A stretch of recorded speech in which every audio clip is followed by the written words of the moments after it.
In 2018, Shohei Ohtani set baseball ablaze. The Japanese Babe Ruth wasn't just exciting due to his sheer talent, it was the novelty of his skill set. For the first time in a century, Major League Baseball was going to have a starting pitcher who would be a frequent fixture in the lineup on his so-called off days. And he did just that, for 2 months. Ultimately, the damage to his UCL will prevent him from trying again until 2020, but he had proven his point. It was possible to be simultaneously productive as a starting pitcher and designated hitter in 21st century Major League Baseball. Now, I'm not going to argue that the next Ohtani is just around the corner. He is a unique talent, and I don't think there's anyone currently in baseball who is going to be a future ace as well as a middle-of-the-lineup hitter. What I am going to argue, however, is that there's room in the game for a two-way utility player who can give both quality ABs and quality innings. The direction the game is headed and current roster rules make two-way players seem more viable by the day. If you don't believe me, that's fine, but you're going to see multiple teams try it out this season, so stick around to find out who they are. In the meantime, let's give some props to the pioneers of the two-way trade. In the 19th century, it was actually fairly common for a pitcher to play the field and be an integral part of the batting lineup. Pitcher Albert Spalding, yes, that Spalding, played as an outfielder or first baseman from time to time. In 1875, he threw 570 innings from the mound, while also adding 101 in the field. And although he is known for popularizing the use of the baseball glove, he was also quite adept with his bat, hitting .312 across 343 at-bats for the Boston Red Stockings, a team that would finish first in the National Association with a record of holy! Another 19th century player I'd like to draw attention to is a man named Bob Caruthers. He tossed 2,800 innings and accumulated 218 wins in his 9-year career, but also played over 3,000 innings as a position player, mainly in right field. He could rake too. He was an excellent hitter for his whole career, but his numbers from 1886 and 1887 really stand out. Between those two seasons, he slashed .347, .456, .537 over the course of 818 plate appearances. Oh yeah, he stole 75 bags too. But it goes without saying that this was a wildly different time in baseball. Leading up to 1887, a walk required 9 balls, then 8 balls, then 6 balls. Foul balls weren't strikes, and perhaps most comedic, batters were allowed to request that the pitcher throw a high ball or low ball. This is all to say that pitching in this era was wildly different. Sure, there were still good hurlers and bad hurlers, but they were an ends to a means, if you will. Their job was to feed the ball into the strike zone and force weak contact to get outs. And this was done mostly underhand, as overhand pitching wasn't even allowed until 1883. By the turn of the 20th century, baseball was becoming more specialized. Pitchers were seen as separate from other folks on the diamond, and they trained accordingly. In the vast majority of cases, you were going to choose between pitching and playing the field, rather than doing both simultaneously. You might see everyday position players who start as pitchers and vice versa, but they would make the transition over to their destined role.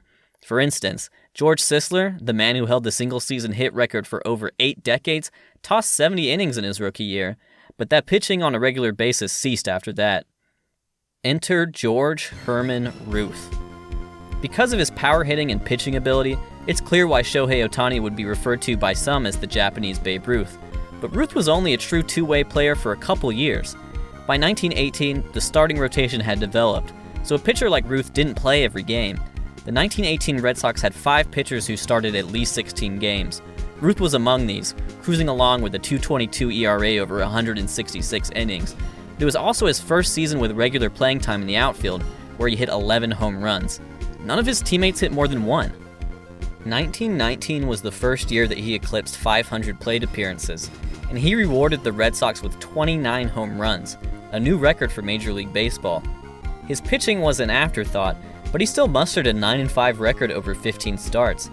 After that, he was sold to the Yankees, became a full-time outfielder, and the rest is history. He had the talent to be a productive pitcher, but it would have been criminal to let him be anything but the slugger he was born to be. Ruth's move to the outfield ushered in a century-long dark age for the two-way player. Before Ohtani, only one player made 250 plate appearances as a hitter and 10 appearances as a pitcher in a single season. His name was Willie Smith, and he did it in 1964. He was the only man who dared to be both a regular pitcher and regular hitter until Ohtani burst onto the scene.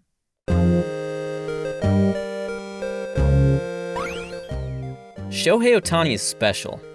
There isn't anyone in baseball like him. You can just look at the StatCast data. His fastball is faster than Chris Sale's, he hits the ball harder than Chris Davis, and he runs faster than... He's the only player in Major League Baseball today who is equally capable of being a frontline starter in the rotation and a middle-of-the-order power bat. In that sense, he is Babe Ruth. So it was a bummer when his elbow failed him. We won't get to see him pitch in 2019. But what he did in the majors last season is only part of the story. Ohtani's star really began to shine during his 2016 season with the Nippon Ham Fighters. The numbers are absolutely jaw-dropping. A 186 ERA on the mound and 1,000 OPS at the plate. What Ohtani does is entirely unique to him. My point isn't to say that the next Shohei Ohtani is right around the corner, or that other teams will be utilizing players with a similar skill set. There is no one with his skill set. But that doesn't mean two-way players won't be a factor in baseball's near future. Let's do a little math. Until September rolls around, MLB active rosters are limited to 25 players. More and more, those 25 roster spots are being occupied by pitchers. The 1991 World Series champion Twins had 9 hurlers on their postseason roster. As the decade continued, the norm became 10. Up until recently, teams typically carried 12 pitchers, 5 starters and 7 relievers, but now the 13-man pitching staff is becoming the new norm. Some teams employ temporary 6-man rotations, but this 13th pitcher is an extra reliever for the most part. As relief pitcher innings have steadily increased over the years, so has the need for roster spots for relievers. So, let's say an MLB team uses 13 spots for pitchers, 8 spots for their starting lineup, which, by the way, is actually 9 if you're an American League team with the DH. Those spots remaining are your bench. One is your mandatory backup catcher, and then you probably have a utility infielder and utility outfielder. It's actually quite limiting. Compared to bench sizes of other major sports, baseball is uniquely shallow, at least in terms of position players. You need positional versatility from many players to make it work. And while a 26th roster spot would certainly help, it's still not going to reverse the growing tide of relief innings. What if there was someone who could pitch 50 innings, act as a bench/platoon bat, and maybe even play the field a little bit? Someone who could relieve a starting pitcher one day and a position player the next. The two-way utility player. Wouldn't that be a massive help for the sake of roster construction? I certainly think so. There has been a lot of talk about the concept of positionless basketball, but baseball is experiencing its own positionless movement. Players are being constantly asked to take on new roles to serve the team's greater good. Pitchers bounce between the rotation and bullpen, and not only do fielders shift around all over the diamond, they also learn to play new positions on the fly. During last season's trade deadline, the Brewers acquired third baseman Mike Moustakas, which was going to displace the already productive Travis Shaw from the lineup. What was the Brewers' solution? Simple. Play Travis Shaw at second base. Keep in mind that Travis Shaw has never played the position professionally. How did Brewers GM David Stern set our mind at ease? He actually cited the shift itself. There's another piece of the positionless baseball revolution that's being seen as a novelty. In 2018, 71 position players took the mound for MLB teams, up from 34 the previous year. It makes sense. You're in a blowout game, and you want to conserve your actual pitchers for later in the series, so you hand the ball to whoever wants it and let it rip. Often, it looks like this.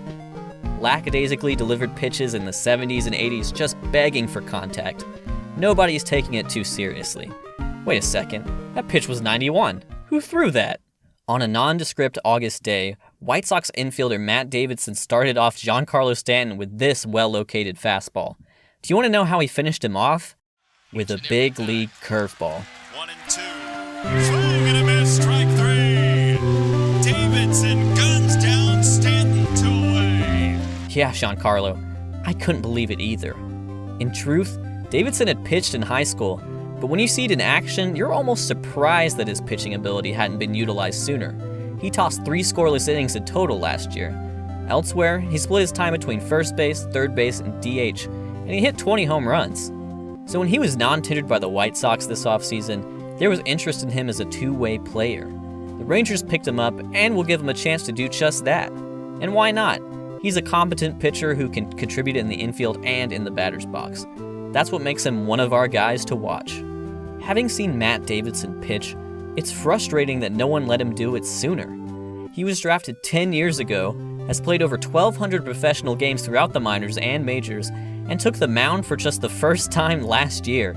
Shohei Ohtani, who is an absolute rock star, was allowed to develop into a two-way monster because he came from Japan. If he was American, they probably would have just made him choose pitching. Thankfully, that's changing. Enter Brendan McKay.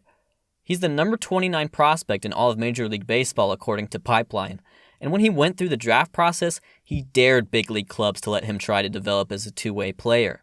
The dare paid off, as the Tampa Bay Rays snagged him with the 4th overall pick. Last year, he excelled as a pitcher while providing mixed results as a hitter, but he'll continue to hit going into this season, so he could be utilized as a DH or pinch hitter once he hits the majors in a couple years. That alone makes him our second guy to watch. But the third guy to watch has to be someone really special, someone who is all but guaranteed to break spring training with a big league club that believes in him.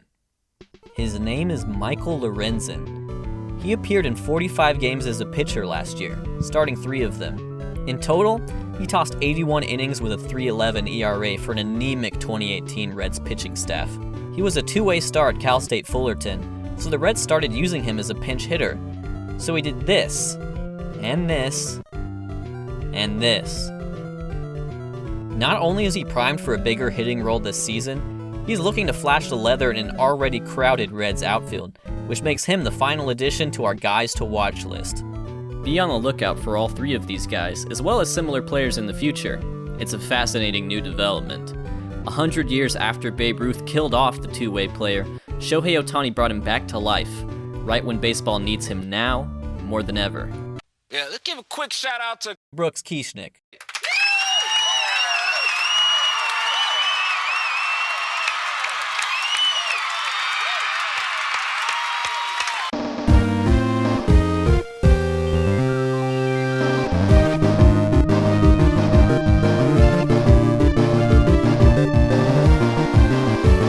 Thanks for watching this episode of Baseball Bits.